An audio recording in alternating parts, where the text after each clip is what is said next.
Hi everyone, Dr. Victoria Skirbo here, speaking to you from the Seeds of Transformation Healing Center in Wareham, Massachusetts. And I want to do a reading on Tulsi Gabbard. There's been a couple of interesting things going on. I have always been a fan of Tulsi. I was a fan from when I first heard that she was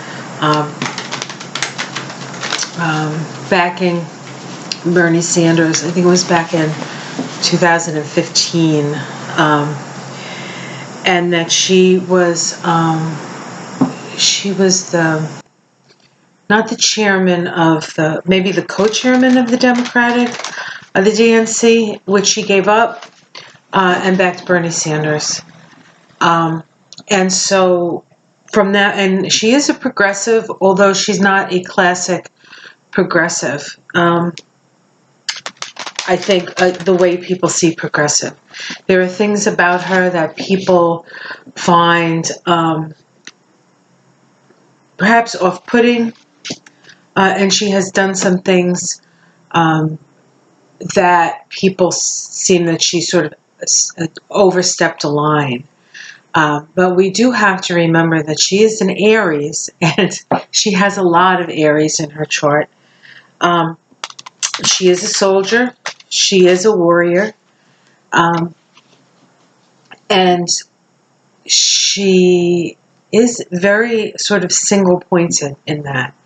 Now, I've done a numerology Kabbalah on her, but I don't think I've gone into her chart. And I think that maybe after this I will start looking more directly at people's charts, or the charts that we have valid data for, which unfortunately isn't many of them. That's the problem with doing astrology, to look at the candidates, because we don't have accurate birth times on many of them. We do have one on Bernie. I have one on Liz that I've used that I thought seemed very much like her, but whether or not it's accurate, I don't know. You can use noontime charts, which give us a picture, but not a full picture. And I think I have a time on Tulsi, so I will be able to do it with the caveat that I'm not exactly positive that it's the time for her. But we're going to just do a card reading. And I know that there have been other readers who have questioned whether she is a plant by the Russians. I tend to think that all this obsession with the Russians is not really that healthy. Democrats have picked the Russians, right? Not to say that they haven't influenced and they haven't infected to a certain extent our democracy, but they couldn't get in if there wasn't cracks to start with. And so with money in politics as it is, we can't blame everything on the Russians. Okay, so I'll say that. And I realized that, as your YouTube channel grows, you do have influence over people. And I think we have to be really, really careful about the things that we say. It's been said to me, and I totally agree with that. And I do try to get the most balanced perspective I can get on somebody before I make a prognostication. I've actually looked a lot. I've looked at Tulsi a lot. And one of the things that we also have to take into consideration is that she's going up against the military-industrial complex. And the military-industrial complex does sort of thrive on not trusting our enemies. Do you trust your enemies? But like sort of always having somebody be the enemy. And so I question some of the information coming out about Tulsi. I question everything. Okay. So the immediate environment for Tulsi. Okay, we have the Page of Wands here. Can you see that? These cards are lovely, but they're not that easy to to see, unfortunately. I have to have better lighting. Hi, Charlie. Charlie wants to be part of this reading. Come on up. Come on. Oh. Well, if you're not coming up, don't complain. So the Page of Wands is interesting because it's somebody who, actually, I think this is one of her major numbers, the Page of Wands. I'm trying to remember which one. The Page of Wands is a message. So there's a message here. And we can see that this person, this little kid has its message running quickly, new ideas, bringing a new idea into the fray. And she's really the only one talking about getting out of these. I mean, as her major point anyway, getting out of these regime change wars. I know that Bernie has also talked about it.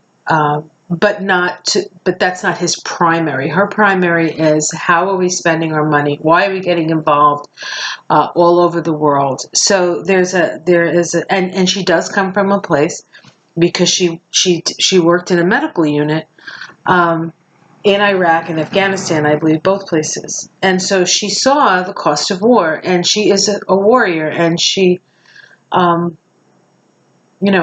she's a woman, so she doesn't just see the plight of the warrior, she sees the plight of the warrior woman and all the issues that come with women in the military as well. Let's see what's crossing this. Okay, we have the Star as a crossing card. That's interesting. Inspiration. So I see this as the thing that inspires her to say the things that she says is being questioned. That's what that looks like to me. Let's see what's at the root. We have the Ace of Wands. Okay, so new beginnings. The Ace of Wands is a 9 vibration, so 27 9 vibration numerologically. So it's about endings and beginnings. It's the Ace of fire, inspiration. It's a very powerful card. It's found on the Tree of Life in Kether. And so this is a powerful energy at the root here that can, whenever you have things in the top of the tree, especially in Kether, the energy there really, because it's at the top of the tree, affects many, many people. So this is not an energy to take. This is a serious energy whenever you're dealing with the aces. Because it sets things, right?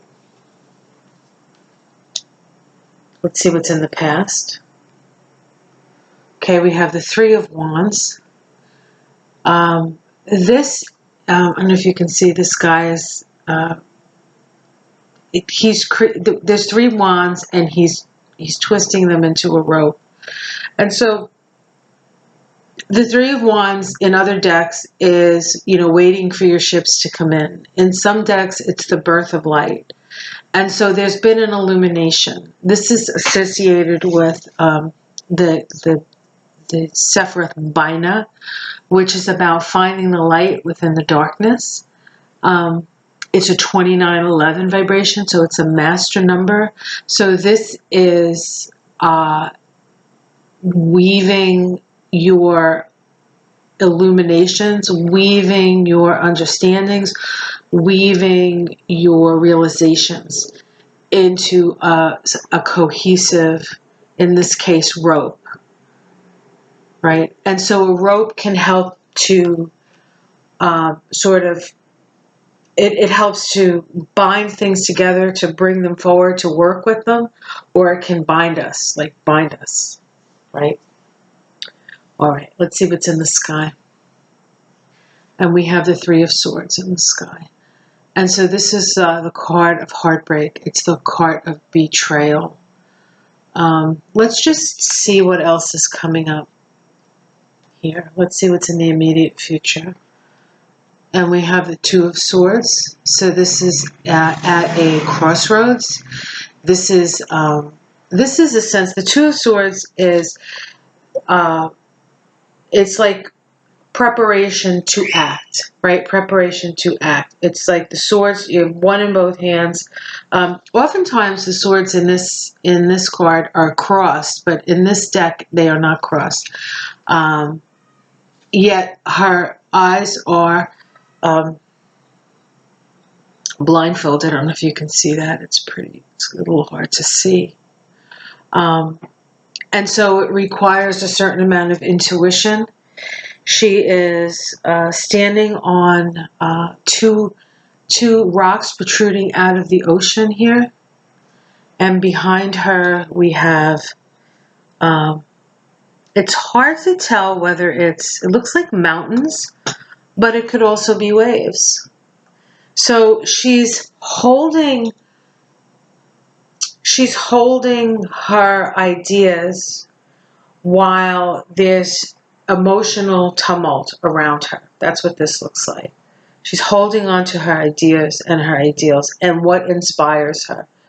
Because when you see blindfolds, you know that the only way you can see is through your third eye. Right? So that's connected to that. This is also connected to the top of the tree. The twos are found in Hokmah. Hokmah is associated with third eye. So this is somebody who's, both of these cards are in the third eye energetically. And so there's the vision that she gains from her experiences. She brings them together, creating this rope that sort of binds all her experiences together. And now she stands on sort of like on the precipice, not actually taking an action, but waiting for the right moment, waiting for the right moment. Let's see how it's seen from the outside. Okay, so this is the King of Cups, and this is the Putin card. So people think that she is a shill for Putin. Now, is that true? That doesn't necessarily mean it's true. It's just this is how it's seen from the outside. Let's see the domestic situation. Okay, so the domestic situation, we have the 10 of coins. So there is an issue or trying to maybe ascertain some money. And this is money that is from people who have a lot of money. Now, she does have some, for a progressive candidate, she does have some people who are very wealthy. I think she gets a lot of tech money from the tech industry. So there is money here. She's maybe amassing it somehow, and if she expects to run, she needs that money, right? She needs that money. Let's see the hopes and fears. Okay. So she wants to be on top of the world. She wants to be the president. That's a hope. For some people, it's a fear. Hold on one second. Okay. Let's see the outcome. We have the Empress card. And the Empress is a powerful woman, but it is a feminine. It's not a woman in man's clothing. It's true power, creative actualization, empowerment of the female. So I don't see this as a negative card at all. I don't see, some people see the Empress as Mother Russia. I don't. It's too limiting of a vibration. And as I said, I am a Tulsi fan, so you do realize I do have some bias here. And then under it all is the 10 of Cups. So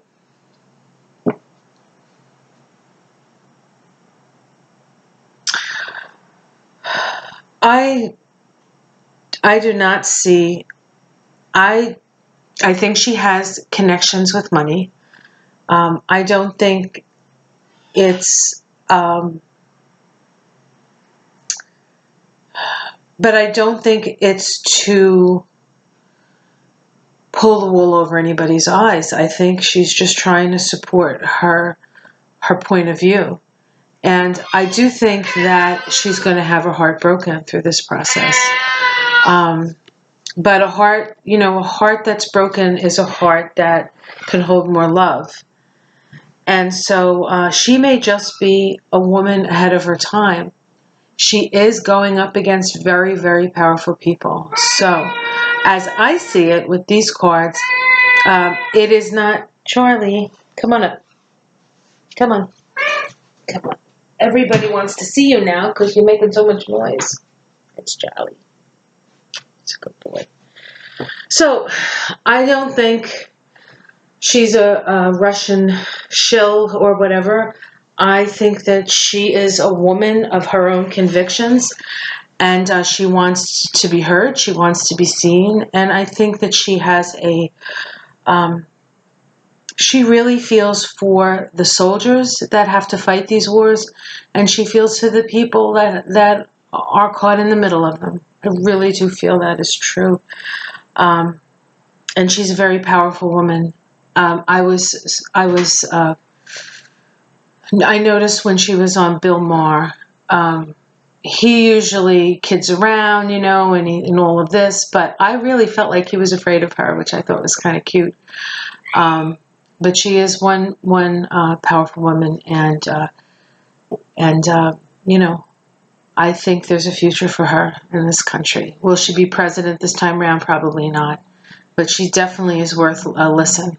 And I wouldn't believe everything you hear about her in the negative, because there's so much for people in power to lose because of her. Just like Bernie, you know, all this negative publicity he gets is coming from the people who have the most to lose.